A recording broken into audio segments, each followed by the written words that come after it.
Here's a topic which I don't typically talk about very often because I'm more into the theology and religious stuff, but I think it's worth discussing because it's tangential. Everything about knowing God is about relationship. If you want to understand how to have a good relationship with God, you ought to know how to love another person. We can learn a lot from loving other people and extrapolate out to perfect love to understand God. Let's talk about what we know. We know that love is patient and love is kind. We don't often know what that means in a relationship in praxis, however, especially if we come from dysfunctional homes or homes that have less than perfect people, which is all homes because we're all born sinners, as we know as Catholics. So what are we talking about? What does it mean to essentially be born in an imperfect world and to have a relationship in an imperfect world?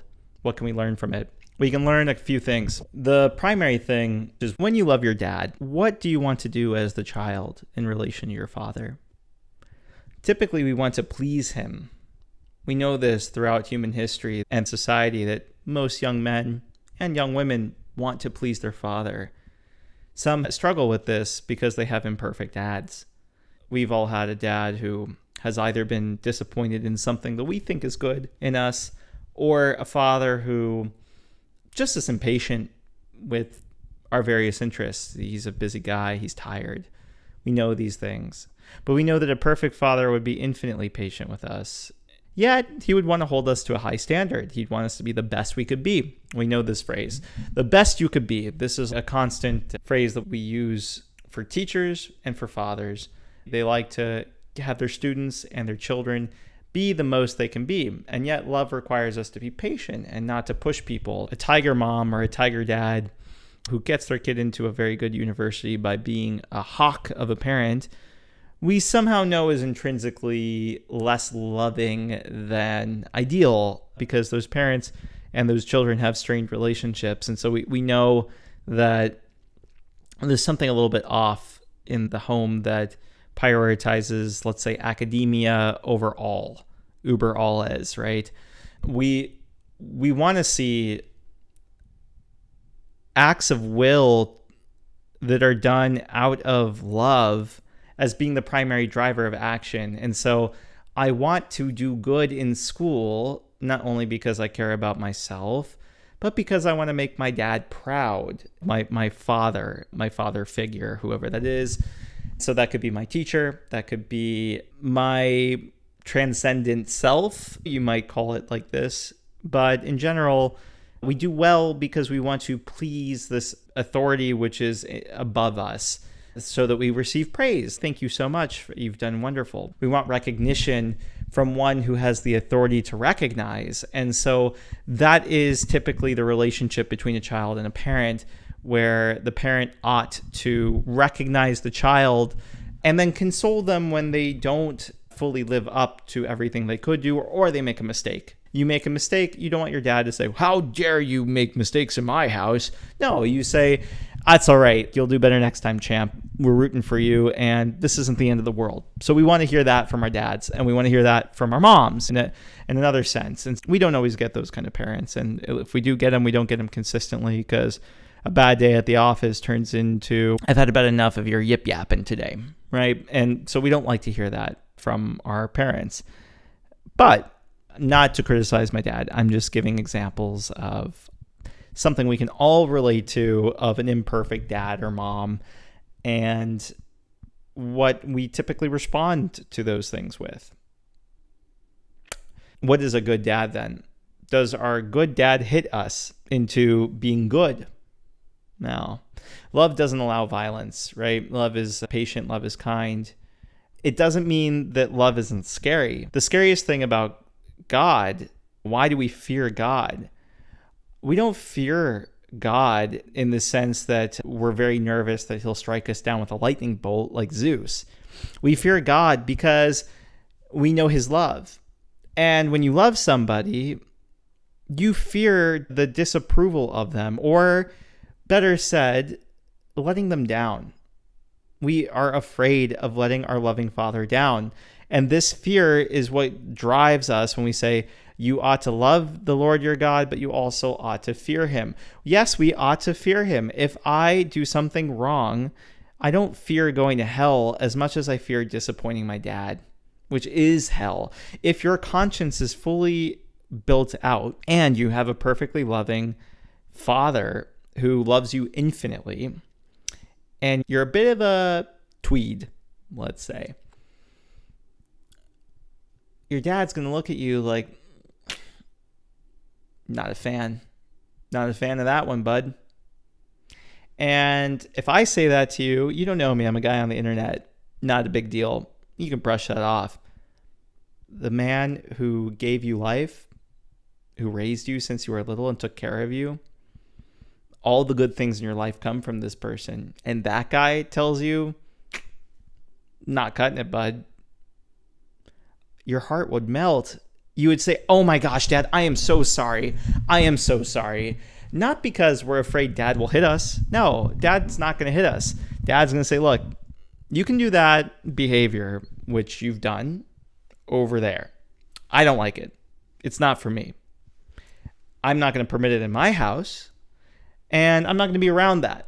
So if you want to live my way, which is to say loving, kind, graceful, obedient, primarily obedient to God, but then also to the structures which God helps create. So Jesus created a church, and we ought to be obedient to that church, the Catholic Church. So what does that mean? It means following the teachings of the church, to support the church when she needs our support, and to support all the members in that church who are our brothers and sisters. If I don't support my brothers and sisters as my actual brothers and sisters, I'm missing the meaning of what it means to follow Christ, right? I need to treat each person who I encounter as if they are my blood relative, my brother and my sister, to the degree that a boundaried relationship can be established. So with each person, depending on their illnesses, which all have spiritual illness, that's what sin brings into the world typically, you must be ready to engage in a relationship on the level which is possible at that time,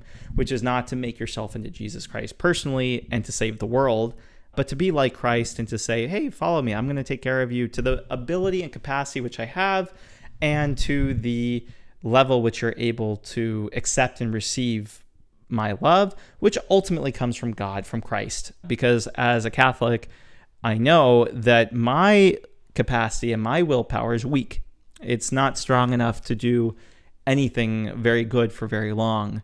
If it were me alone and I was having, let's say, an existential crisis in my life between different people, I would get anxious, I would get depressed, and that depression and anxiety cause behaviors, and those behaviors cause pain and hurt to other people ultimately. So you see this all the time with people who can't love effectively. They tend to think about themselves a lot because they're the center of their own universe. They don't have God at the center, they have themselves at the center. And when you make yourself the center of the world caves in on itself because you're small. You're small in every regard. You're not just small with regards to the physical size or mental capacity, although those things are relatively small in comparison to God. But you are also small in terms of your position in the kingdom. Yes, you are important. Yes, you are loved. Yes, you are infinitely loved by someone who infinitely cares. But at the same time, it's not all about you.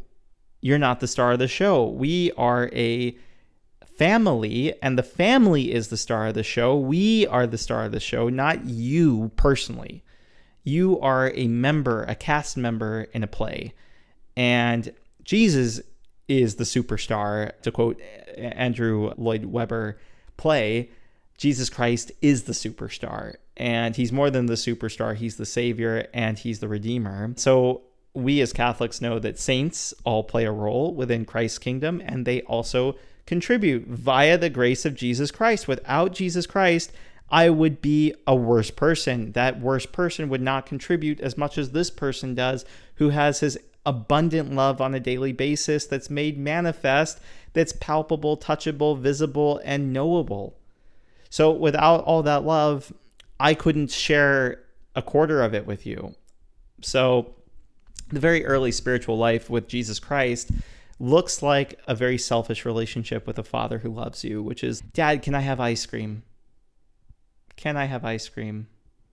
Yeah, son, I love you so much. Have ice cream. You're like, oh my gosh, Dad, thank you so much. I love this. Thank you. And the next day you're like, hey, Dad, how about some ice cream again? He's like, not today, champ. And you're like, but Dad, don't you love me? I do. I care about your overall health. Today's not your day, bud. You're not getting ice cream. Dad, I want ice cream. So we yell at him. We get angry that we don't get our way. Nope. You need to understand why that happens to you in your spiritual life. Like, why don't you always get your way? Why isn't God a little genie for you? Love is not about being your pet. He's not your wish-granting pet. Yes, he wants what's best for you. Yes, he wants you to have a good life that is in love with him and others. But for you to love others, you have to build out your heart. Like Pinocchio gets a heart. He wants to be a real boy. He makes a wish. But to have a heart of flesh and not of stone takes work. It takes charity. And that charity does not come overnight. It doesn't come with just one rosary. It takes a lot of rosaries and a lot of contemplation about what does that rosary really mean? What am I contemplating at Calvary when Jesus goes with the cross and gets spit on, holding a reed through his hands that he has a thorny crown pressed into his head. And what does he say in response? You SOBs? No, not even a little. He's just silent unto death. He takes Pontius Pilate's accusations, doesn't contest them, even though he's innocent. He has a look of love the whole time. I love you, but you don't love me. What can I do? I can't tell it to you. I can't explain it to you. You don't know what love is. How can I expect love from a person who doesn't know what love is? You haven't seen it before. You've met me for the first time. Your hearts are hardened to me. You don't know me. You just see what you want to see. You see a man who blasphemes, who's proud. Okay, if you say so. If you say so.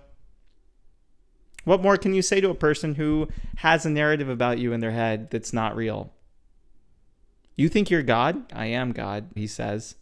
He can't say that because that would double down, right? Too much pride for the town to handle. So he never says it directly to the Pharisees. He's just, if you say that's who I am, I'm not going to tell you a lie.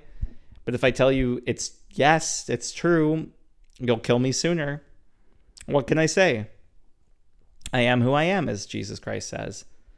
And so we often find ourselves in these situations with Jesus and with God where we don't recognize him for who he is. We want him to be who we want him to be, that we want life to be good all the time, that life should just be peaches and cherries and cupcakes. And dear God, I want a perfect wife and a perfect house and a perfect car and a perfect wife and a perfect house and a perfect car and bop, bop, bop, bop, bop, bop, bop.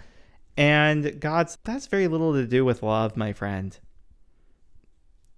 We don't live in an absurd world without consequences to actions. And original sin is in this world, and we are still suffering through this. The church pews are empty. Why are you so special that you deserve to have a perfect marriage when I don't get that? I'm God. Don't I deserve a perfect marriage? Don't I deserve all those things that you want? And I forwent them for you. Can you forgo a little for me? Can you help me a little? And the Protestants will say, Jesus did the work on the cross. Yeah, he did. But don't you want to make that work easier and make it worth his while? Who does he want in heaven with him? People are like, all right, we got an AI robot Jesus who saved us on the cross, and we get to just party until the end of time because we accepted him as God. That's not really calling him friend, not really calling him brother. Brother says, God, what can I do for you? You've made my life so good, even though I don't deserve it. What can I do for you?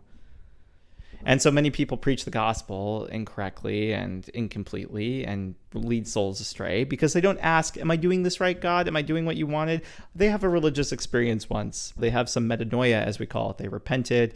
Jesus came to them, or Holy Spirit came to them, rather. And they got baptized in a big bathtub or in a river somewhere and attend a non-denominational concert camp and maybe know some Bible verses that their pastor tells them that help dispute the church that Jesus started, Not very well, of course. I'm saved, once saved, always saved, baby.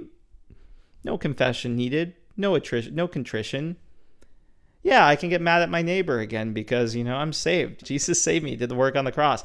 I'm going to accuse my Catholic brethren of heresy, even though I don't know what the word heresy means. How can you be heretical if you follow the church who has the authority to deem what is heretical or not heretical? How can a Protestant say that's heretical? It's asinine. It doesn't make sense. It's like saying the cancer patient telling the doctor he has cancer. I think I'll be the judge of that, thanks. Who are you to tell me I have cancer? I am the doctor. So the church is the doctor in this regard. The church is the one who tells you what is heretical because they've existed since Christ. And they were given the authority to deem this by Christ. Matthew 16:18-21. What do you think that means? You will proclaim on earth what is already proclaimed in heaven, if you translate the Koine Greek to English. Because it's more temporal. People get confused. Like the keys don't mean this, the keys don't mean that. The keys are a binding mechanism that force the Pope to essentially declare onto earth what has already been decided in heaven. The Pope isn't making stuff up. Very few magisterial decisions have been made with such rigor and authority, and the dogma is simply that Mary was assumed bodily into heaven. It's not that complicated to understand. Enoch was assumed bodily into heaven. Why would God not bring his own mom uncorrupted into heaven? Really? Who are you bringing uncorrupted into heaven? Yeah, the prophets, but my own mom, nah. Like, why? Why is that a hard teaching? And is it so hard? It's really hard because they don't accept the authority which Christ created. It makes sense. Americans are Democrats, or I should say, they're into democracy, but God isn't. He's into kingdoms. Kingdoms do have probably courts of people who make decisions, but there's a king, and the king has bishops. He has people who are under him in a hierarchical structure that for God is based on humility. So through perfect humility, Mary, being the most humble creature he's created, has the highest position in heaven. If you want to get higher in heaven, get more humble. Don't assume anything. Say, God, you show me the way. I don't know anything. It's very hard to teach people how to have metanoia when they have busy minds. You must take the Sabbath as the Sabbath. In other words, you have to actually respect God's intention of taking time off from your busy lives and your constant obsession with go. You need to sit in a park and look around and contemplate God in particular. So you can contemplate the birds. Like, what are the birds doing? What's the grass doing? How do categories of things even exist? What is a perfect bird? There's seagulls and all kinds of different birds. Is there such a thing as a perfect seagull? A perfect pizza? New York pizza? You need to start to contemplate perfection and beauty in all things, because those perfect and beautiful things point to God. And eventually you think, what would be a perfect father? A perfect creator? What would he be like? How would he relate to his creature, his sons and daughters? And you start to build it out. So I know my dad and I know my mom, and they're not perfect. But I know what's not perfect. So the opposite of that imperfection might be perfection on that category of behavior. So a perfect dad might be infinitely patient. My dad wasn't that patient with me. He hangs up on me, but a perfect dad wouldn't hang up on me. He would probably bear my inequities while I yell at him. And he would just be silent. He wouldn't tell me, oh, it's okay, you can go do these evil things. But he also wouldn't hang up on me. If he tried to tell me, can you try living like this? And I yelled at him again, he would just probably sit silent on the phone and say, I'm still here. I'm still here. He can't tell you're wrong. You might put him on the cross again. So that's really hard for God. And it's the strain of his relationship with all of us. Even the most spiritual are still prideful in certain aspects of their life, me included.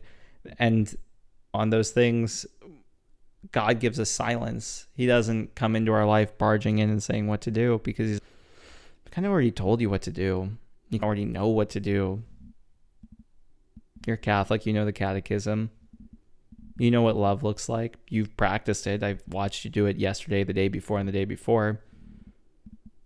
Okay, you're stuck on this part of your life. Is there something you can do about it? Could I do something at Calvary about it? No. So, why don't you just keep walking, huh, bud? I'm here. I don't want to hear you complain about it. Pick up your cross and go. I told you what you have to do. You wanted to know, I told you, and now you're questioning it. It's not working out the way you wanted. Oh. Life is forever. I need you to be able to last that. You can't even last a couple hours. You can't last a couple days, a couple weeks. You want to call it quits. You want to let your emotions run wild and break everything I've tried to give you with a couple impulsive reactions. Disappointing.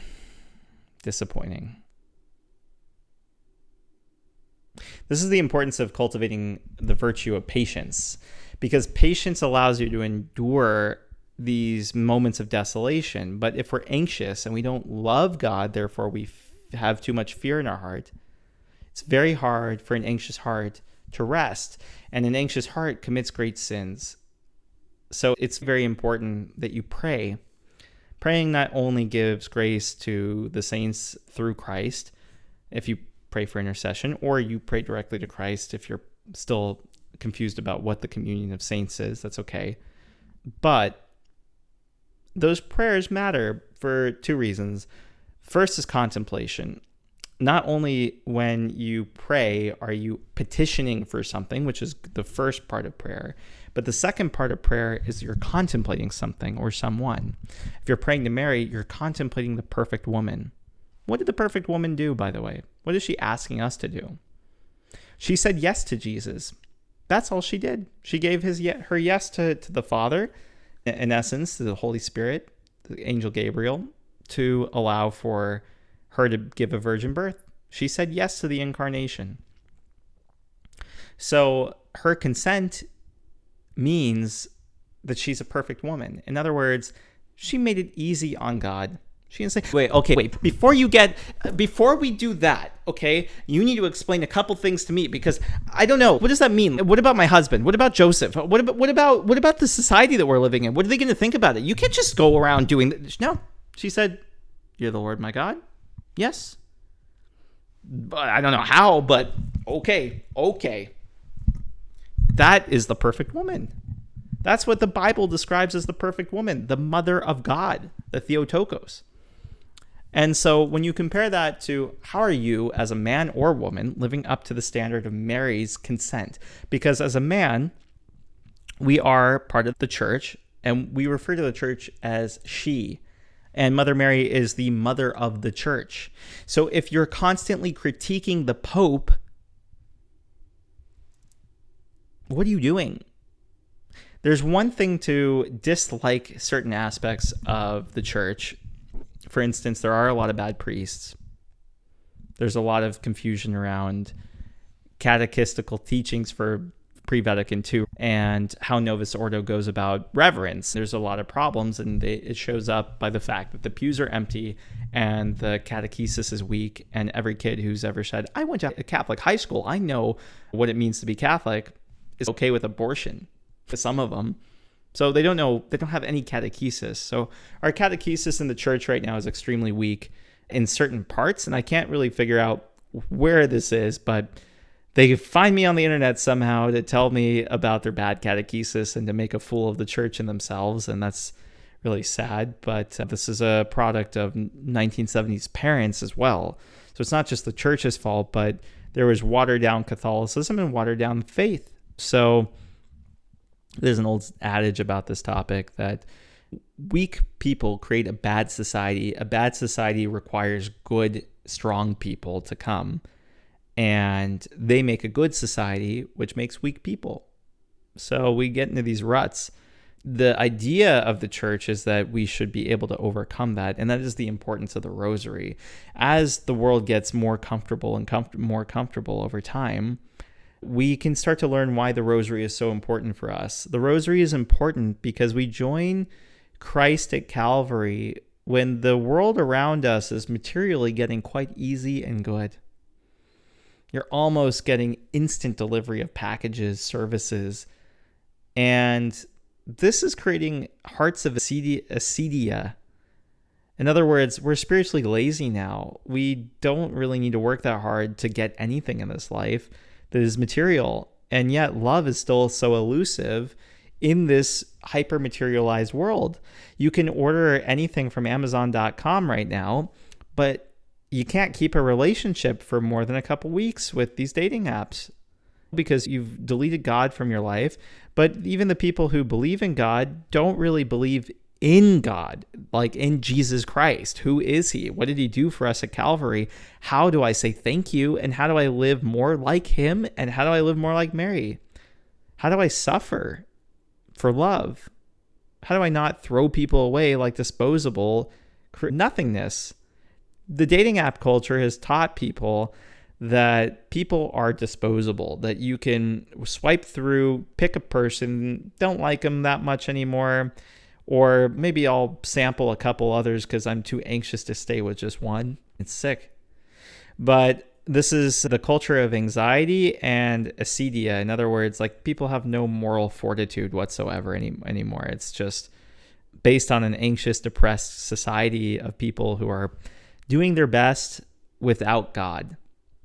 Even the Catholics who believe ardently still live like secular lives. People believe, but then they don't trust. And if you don't trust, then you say, I can't bring up God in the workplace. I don't want to get fired. People got to work. Christ didn't say, stop at the job. Don't bring your religion to work. That is an American iron cage Max Weber deal where essentially we said we can't discriminate, so that must also mean we can't talk about things. The truth is worth talking about because if you're a software engineer and you don't know Jesus Christ, you're not very logical. Sorry to break it to you, but there's a whole logic chain that brings you to the truth because coding is all about truth. If you put an or statement instead of an and statement, you get a very different result and problems both in society and in your code. And I would just say that I wouldn't hire very many engineers for very complex planning that don't accept Christ. I've done it, but I can tell you it's very difficult because if you start to get into what should we do for the user this week, or what should we do for them? I guess it's really opinion based. Is it though? Isn't there a logical thing we should do for them? You think it should be this, and I think it should be that, and I think they're both equal. That's pluralism making its way into business-making decisions, which is terrible. You don't want to be pluralistic in your business-making decisions. You want to be accurate and correct and logical.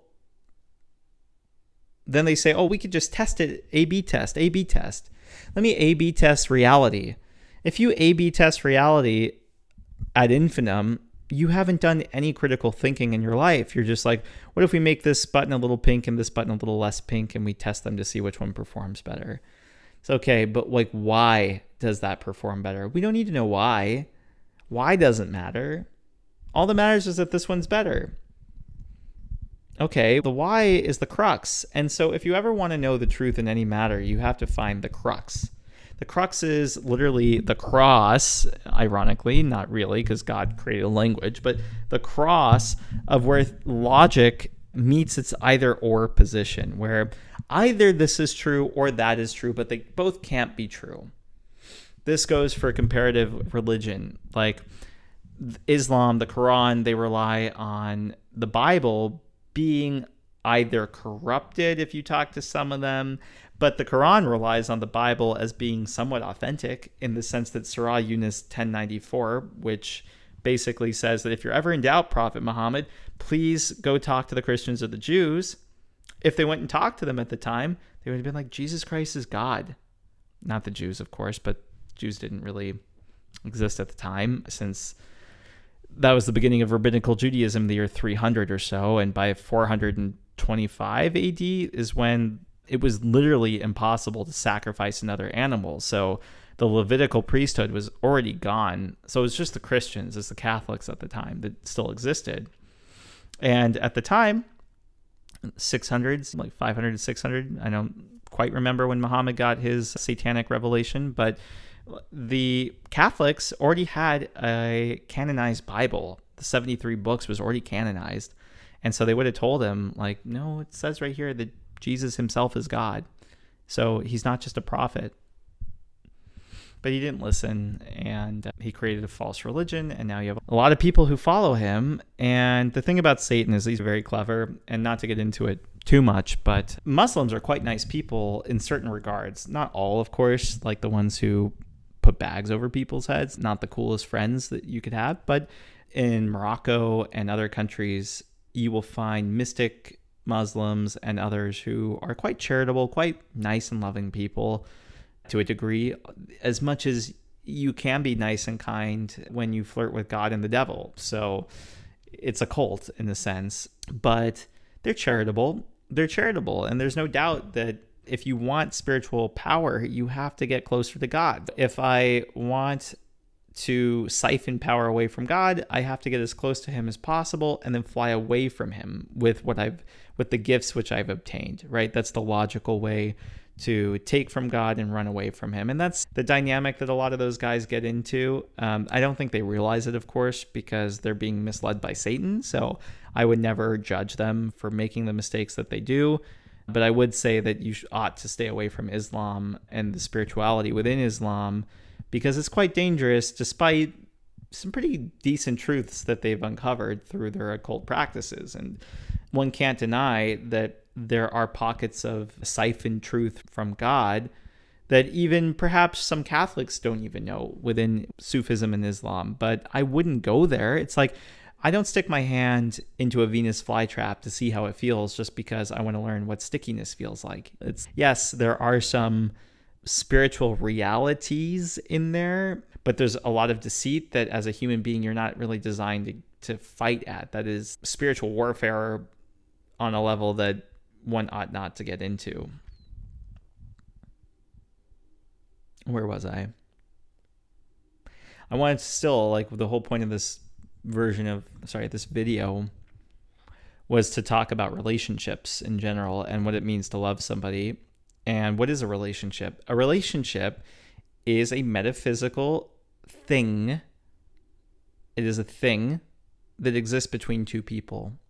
So love is a metaphysical thing that is the expression of love. So it's not material. A relationship is not material. Love is not material. You can see traces of love and relationships in reality. You know that two people are in a relationship through the ways in which they move material reality, and whether you just by looking at their call log frequency, you can observe love by listening to their conversations and the tonality and the waveforms. You can see love in this kind of way. You can measure the data points, but you can't measure the heart's depth by material means. And likewise, a relationship is an immaterial metaphysical object, a thing, better to call, that is a dynamic between two people.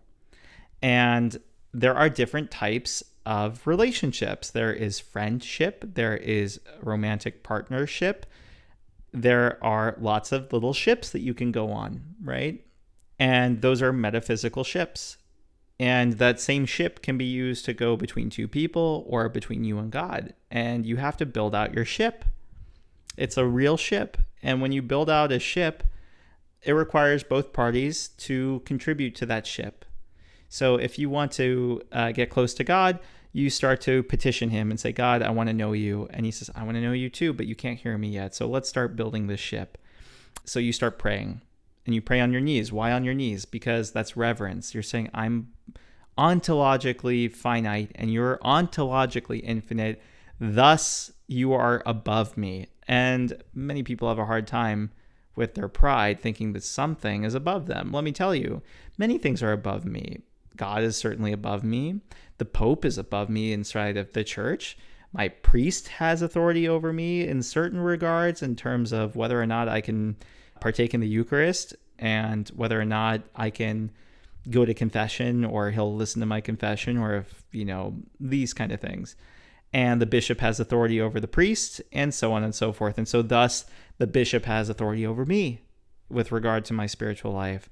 And if I'm going to take a spiritual teacher, whether earthly or spiritual in nature, either Holy Spirit has authority over me. So that's first.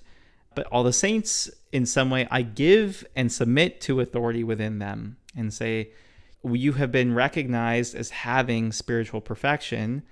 I'm still here, thus I'm not perfect. Otherwise, God ought to have taken me by now, unless he wanted to keep me here for some other Constantine-style reason to banish demons to hell or whatever. But ostensibly, if you're perfected, you get to heaven, right? If you're in a state of perfection, if you're at Mary's level of perfection, one ought to eventually go to heaven. And so knowing that I'm not perfect, I make mistakes, I lose my temper sometimes in very strained conditions where I'm hopeless. At states of hopelessness, like you might just say, look, I have reached the limit of what I can do as a finite being. But the saints might have more ability to withstand certain types of ridicule or work that needs to be done by God, but which he distributes to his team who sign up for that. A relationship is a metaphysical thing that is being built by two parties or more, usually two parties. You need at least two parties. The relationship consists of acts of love that go into building it, trust, and responsibility. Those are the key components of a relationship. So by default, human beings are in a state of damaged relationship with God. Each of us is born into a damaged world. And by virtue of you not really being that faithful from the beginning, if you're not Catholic and also you're not that believing of a Catholic and you don't subscribe to the fullness of truth, likely you're not fully in his grace. You're just aware of him and he's just aware of you. He knows you very well, but you're in this kind of mediocre courtship phase of a relationship. If there is such an analogy with God, you're not yet at an intimate relationship. And the intimacy has to start with your intention to be intimate because his is already there. He already wants this, but he needs you to want it too. And so he's patiently waiting for you. And that patiently waiting can look like silence sometimes because you're so far from him morally. You're so far from him in terms of your desire to be with him in the way that he wants to be with you and your understanding of what that looks like. And so he's silent to you. He might give you spiritual graces sometimes to let you know that he's really there and he really does care. But there's a limit to what he can do until you say yes to him and yes to him all the time. And it's very scary because it's hard to choose him over your work. It's hard to choose him over your fears that have been inculcated from your childhood. You're always trying to protect yourself instead of letting God protect you. And that inevitably will lead to hurt. There's really no way around that. So yes, if you want to learn how to build a relationship with God, it's good to have a partner on earth, parents, wife, children, because all these relationships help you learn what a perfect relationship of love looks like in different contexts. Children teach you how to love so that you know how God looks to you as his child. And love between partners shows you how trust is so important and how intimacy is so important and setting boundaries is important. God is not above boundary setting. That is actually the whole point of the fall of man. He's like, you guys crossed a boundary, and if you want to come back home, you're going to have to work on this. You cheated on me, basically. What do you want from me? I'm happy to invite you home, but I'm not going to let somebody who's going to cheat on me again back into my house. And you guys have gotten real sick out there. So I want to help you get better. I forgive you if that helps. Forgiving you doesn't change your behavior. You have to change. You have to want to change. And there's a lot of things you've done after you cheated that now are worse and worse and worse. And I need to fix all of that with you. And I need you to participate in that fixing. And I'm patient with you. I'm so patient with you. Unbelievably patient. But I'm not going to take abuse from you. And you can yell at me, and you can scream at me, and you can scream at each other, and you can blame me for all the things you've done wrong. But until you convert your heart, until you reach into yourself and say, what's wrong with me though? What am I going to do about it? About my personal life? Me, Zach, you, whoever watches this, what's wrong with me though? What can he do for you? You don't want a real relationship yet. That's the point of metanoia. You must repent. You must say, I'm so sorry for the way I've hurt this person on this point and this point. If you're not constantly apologizing in the early stages of your spiritual life, you're probably not doing it right. If you're not rebuking the evil thoughts you have or the things which are against love in your personal relationships or the relationship with God, you're probably not doing it right. You're probably talking to Satan. And even if you're doing it right, Satan's still trying to talk to you. So he's all too willing to give you an easy, worldly gift to bring your soul back down, to make you lose hope in the long run. Spiritual consolation comes when there's no prior cause. In other words, God doesn't... If there is a reason for you to feel very good about something you've heard, you think it's a divine insight, you must consider, is it the angel of light, the angel of darkness dressed up as the angel of light, or is that really God? And you have to ask God, and you should pause and not act on it. And if you do act on it, be very careful that you don't fully act all the way on what has been given to you until you're sure how you ought to act. Because if you get a message that you should do something, but not right away, but you didn't ask if it was right away, you might get a little too zealous about the mission that you've been put on because it's not actually as easy or nice as you thought it was. And if you want to really see a biblical example of that, go to Isaac, was almost slain. That probably wasn't a fun experience for dad to almost kill his kid. And then, boop, okay, nope, never mind. But that whole time, that was very difficult. Moses had a difficult time. He got frustrated, hit a rock, and was banished from Israel for just, he got pissed. He got pissed at the people.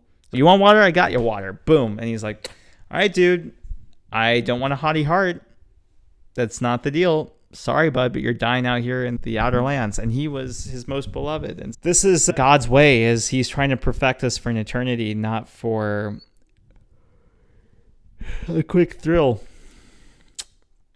I think that's about it for tonight. Relationships, think about them. They are a dynamic, and you are a contributor to the dynamic. And every time you don't go to Mass, every time you say, not today, God, you are building a relationship of... I'll show you a picture of Jesus to wrap this up for you to contemplate. I want you to look at this photo as we close out, because it's describing... I want you to think about and empathize and put in the comments, what is going through his mind in this photo? This is the most important question you can ask. And if you can't fully understand what is in his head at this moment, describe it. Disappointment from God towards you. Disappointment because, like, I want to give you so much more, and you just keep saying no to me. I'm not going to yell at you about it, though. I don't want to make you afraid. I just wanted more. I wanted more because I wanted to give you more. I'm waiting to give you more. I'm not going to fight you for it. You think you have a better plan in life. You're going to go to dinner at 5 p.m. somewhere instead of go to Mass. If you're hungry, okay. Have I ever not fed you? But okay, yeah, no, you do what you want to do. It hurts. You're always invited to come back. I'll always forgive you. I just wish you would stop hurting me. Please. God bless you.